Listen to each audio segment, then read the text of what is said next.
खबरों की दुनिया में आपका स्वागत है। मैं हूं फैज़ अहमद और आप देख रहे हैं DCP न्यूज़। आइए शुरुआत करते हैं आज की एक ख़ास खबर से। AIMIM के राष्ट्रीय अध्यक्ष का जन्मदिन पूरे जोशो खरोश के साथ मनाया गया।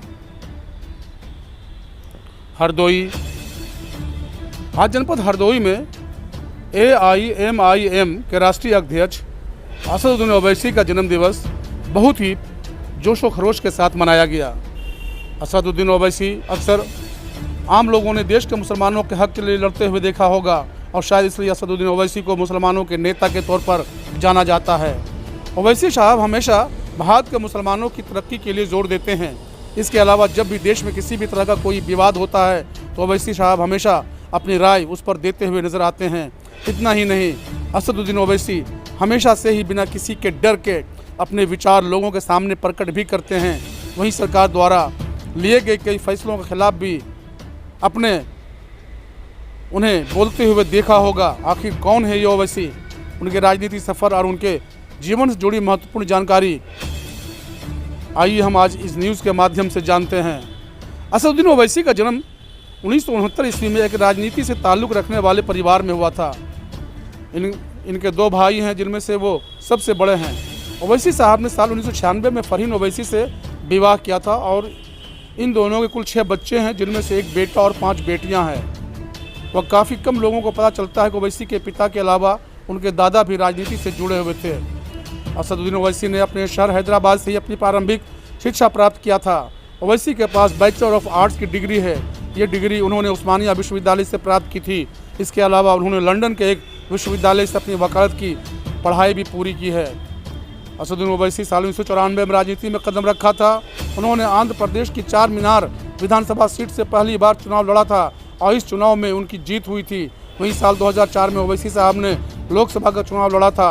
उन्होंने ये चुनाव अपने शहर हैदराबाद से लड़ा था और अभी तक वो इसी जगह से लोकसभा का चुनाव लड़ते आ रहे हैं। इस सीट पर उनका कब्जा अभी तक कायम है। चुनाव लड़ने के अलावा ओवैसी साहब सरकार द्वारा गठित की गई कई समिति के सदस्य भी हैं।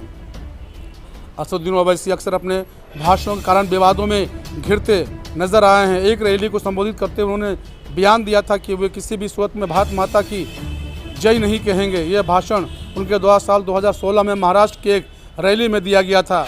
दरअसल उन्होंने यह बयान RSS प्रमुख मोहन भागवत द्वारा दिए गए एक बयान के बदले में कही थी। भागवत मोहन द्वारा एक बयान दिया गया था और उस बयान के मुताबिक उनका मानना था कि देश के नौजवानों को भारत माता की जय बोलनी चाहिए। असदुद्दीन ओवैसी का नाता अक्सर विवादों से ही रहा है, लेकिन साल 2014 में ओवैसी को संसद रत्न पुरस्कार से नवाजा गया था। उन्हें यह सम्मान 15वीं लोकसभा के चुनाव में किए गए उनके प्रदर्शन के कारण दिया गया था। असदुद्दीन ओवैसी हमेशा से ही मुसलमानों के पक्ष में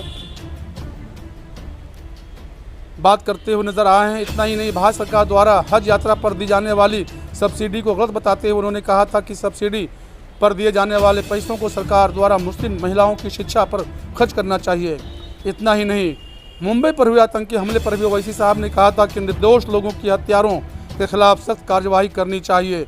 जो हमारे देश के दुश्मन हैं वो मुसलमानों के भी दुश्मन हैं। ऐसे लोगों को बख्शा नहीं जाना चाहिए।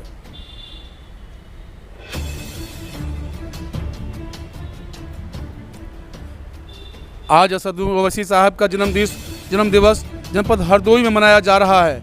उनके इस 53वें जन्मदिवस के अवसर पर कारी मोनिस मलिक, सेंट्रल प्रदेश महासचिव मोहम्मद शफी उस्मानी, जिला अध्यक्ष Noman Nadvi, president central UP Mohammad Sufil Khan, जिला सचिव हरदोई AIMIM के अलावा शादाब भाई, अजीम भाई, मुजम्मिल भाई, राजू भाई, मौलाना जमील चिश्ती साहब, सेब भाई, शाहनवाज भाई के अलावा सैकड़ों की संख्या में AIMIM से जुड़े हुए नेता और कार्यकर्ता भी मौजूद थे। मोहम्मद सुफील खान की विशेष रिपोर्ट, DCP न्यूज़, हरदोई।